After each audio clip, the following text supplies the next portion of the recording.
Welcome to 60-Second Civics, the daily podcast of the Center for Civic Education. I'm Mark Gage. Elections in the colonial era and in the early American Republic were rather uncivilized compared to today's standards. For one thing, elections were not always held at regular intervals. Some colonies held annual elections, but in others, the governor of the colony would call for elections whenever he felt they were needed. Voters had to assemble at courthouses in order to cast their ballots.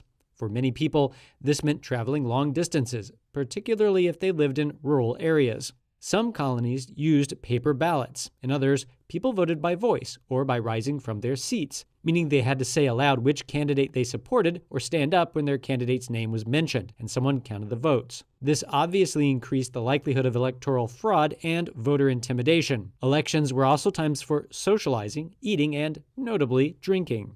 Unscrupulous politicians and their supporters resorted to bribery and intimidation to swing votes their way. Still, Americans enjoyed more voting rights than the British and other Europeans. Suffrage would radically expand in the 19th and early 20th centuries as African Americans, Native Americans, and women gained the right to vote. That's all for today's podcast, 60 Second Civics, where civic education only takes a minute.